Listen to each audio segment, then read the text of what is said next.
अस्सलाम वालेकुम my dear students. तो आज के लेक्चर में हम कवर करेंगे 13B का question number 3 and question number 4। तो सबसे पहले हम क्वेश्चन नंबर 3 को सोल्व करेंगे, उसके बाद क्वेश्चन नंबर 4 को सोल्व करेंगे। तो इससे पहले मैंने question number 1 and question number 2 को सोल्व करवा दिया है।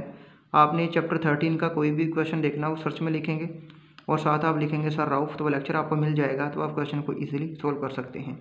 तो अभी जो क्वेश्चन नंबर 3 है हमारे पास ये डायग्राम दी हुई है, ये हमारे पास है पैरेललोग्राम है और जो ए बी की वैल्यू है वो 10 सेंटीमीटर है और बी सी की वैल्यू 6 सेंटीमीटर है और डी ई की वैल्यू 9 सेंटीमीटर है। तो हमने एरिया और पैरामीटर को क्या करना है, फाइंड करना है। बहुत ही इजी क्वेश्चन है। एरिया को फाइंड करने का फार्मूला है बी एच, बी का मतलब है बेस और एच का मतलब है हाइट, और पैरामीटर को फाइंड करने का फार्मूला है 2 इंटू ए प्लस बी। तो सबसे पहले हम एरिया को फाइंड करते हैं, उसके बाद पैरामीटर को फाइंड करते हैं, ठीक है। तो देखें ये हमारे पास डायग्राम है। तो स्टूडेंट्स ये हमारे पास ए बी है, ये 10 सेंटीमीटर है और बी सी क्या है 6 सेंटीमीटर है। अभी आपने इस डायग्राम के अंदर, ये पैरेललोग्राम है, इसके अंदर आपने ये देखना है कि बेस कौन सी है और हाइट कौन सी है, ठीक है। तो हमें बेस और हाइट का पता चल जाए तो हम उसको मल्टीप्लाई करके हम एरिया को फाइंड कर सकते हैं। तो आपने ये बात माइंड में रखनी है कि जब भी हमारे पास पैरेललोग्राम डायग्राम आ जाए आपने ये देखना है कि किस साइड पर 90 डिग्री का एंगल बन रहा है, ठीक है।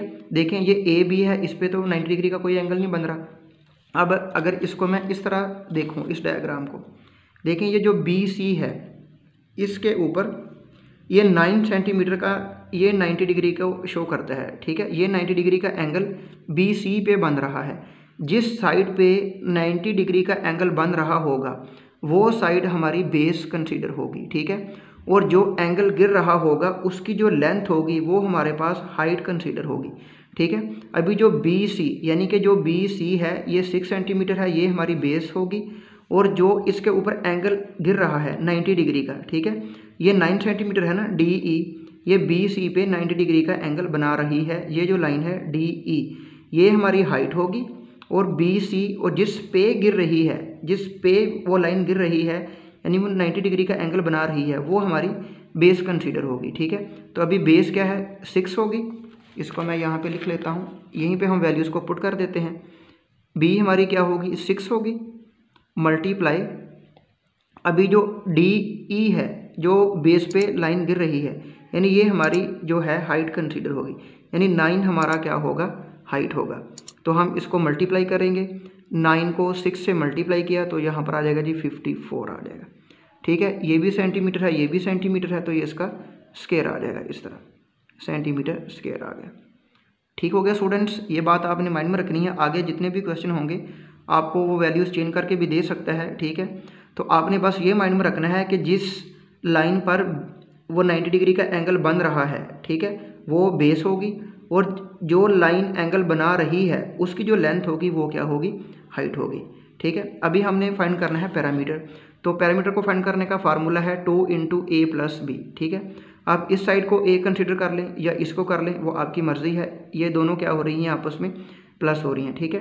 तो हम यहाँ पे लिख लेते हैं 2, ये जो साइड है ना इसको मैं ए कंसिडर कर लेता हूँ, ठीक है, और ये बी हो जाएगी। ए बी यानी कि ये जो लाइन, इसको मैं लाइन 1 का नाम देता हूँ यानी ये ए होगी, और इसको मैं L2 का यानी लाइन 2 का नाम देता हूँ, ये हमारे पास क्या हो जाएगी बी हो जाएगी, ठीक है। तो ए की वैल्यू हमारे पास क्या है, मतलब कि लाइन 1 की वो 10 है, तो यहाँ पर आ जाएगा जी 10 प्लस बी, बी का मतलब लाइन 2 यानी कि ये जो साइड है इसकी लेंथ कितनी है 6 सेंटीमीटर है, तो यहाँ पर आ जाएगा जी 6 आ जाएगा। अब इनको सोल्व करते हैं, यहाँ पर आ गया जी 2, अभी 10 प्लस 6 कितना होता है जी 16, अभी 16 को 2 से मल्टीप्लाई किया तो यहाँ पर आ जाएगा जी 32 आ जाएगा, ठीक है, 32 सेंटीमीटर। अभी हम करते हैं क्वेश्चन नंबर 4। तो क्वेश्चन नंबर 4 के अंदर हमने क्या करना है, जो लेंथ ऑफ पी क्यू है इसको हमने फाइंड करना है। तो जो क्वेश्चन नंबर 3 था उसके अंदर सिर्फ और सिर्फ एक ही 90 डिग्री का एंगल बन रहा था, तो हमने इजीली जो एरिया था वो फाइंड कर लिया था। लेकिन ये जो डायग्राम है इसके अंदर हमारे पास 2 90 डिग्री के एंगल बन रहे हैं, यानी 2 बेस होंगी और 2 ही हाइट होंगी, और उसकी बेस पे हम पी क्यू की वैल्यू को क्या करेंगे फाइंड करेंगे। तो देखें स्टूडेंट्स, पैरेललोग्राम हमारे पास डायग्राम है। अगर मैं पी क्यू लाइन को लूँ तो इसके ऊपर जो एस टी है ये 90 डिग्री का एंगल बना रही है, ये जो लाइन है, तो इसका मतलब ये है कि पी क्यू हमारे पास बेस होगी, और जो एस टी है ये हमारे पास क्या होगी, हाइट होगी, अगर हम फर्स्ट एरिया को फाइंड करें।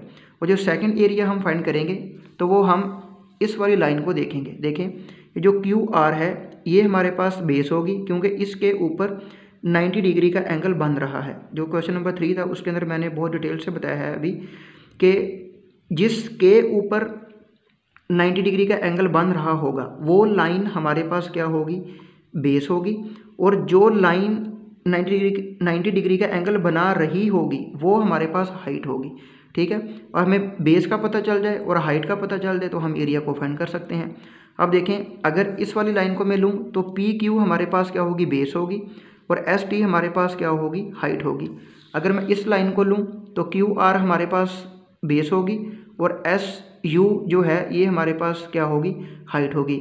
हम दो जो हैं वो एरिया फाइंड करेंगे, उसकी बेस पर हम पी क्यू की वैल्यू को फाइंड कर सकते हैं। तो अभी हम इसको सोल्व करते हैं। अभी स्टूडेंट्स हम एरिया को फाइंड करते हैं। तो फर्स्ट एरिया और सेकंड एरिया को हम फाइंड करेंगे, और फर्स्ट एरिया और सेकंड एरिया एक दूसरे के क्या होंगे, इक्वल होंगे। उसकी बेस पर हम पी क्यू की वैल्यू को फाइंड करते हैं।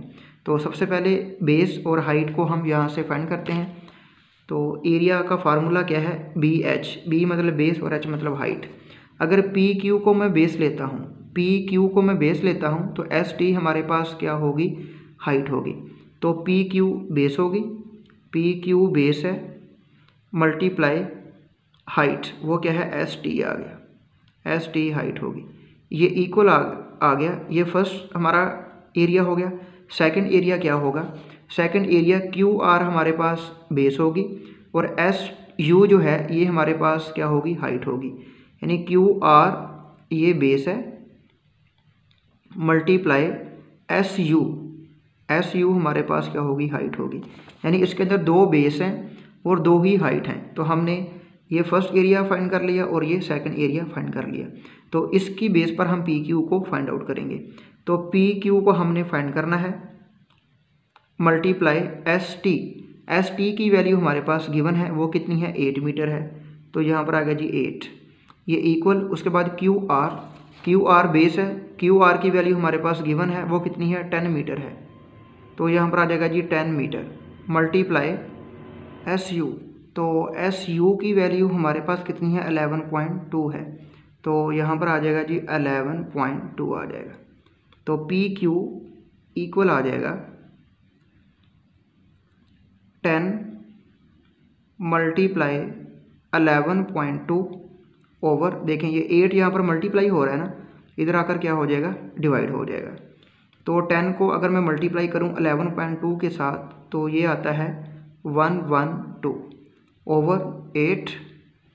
अगर 112 को 8 से डिवाइड करें, 8 1 ज़ा 8, 8 1 ज़ा 8 और 3 कैरी, तो 8 4 ज़ा कितना होता है, 32 होता है। ठीक है, तो यहाँ पर आ जाएगा जी 14 आ जाएगा।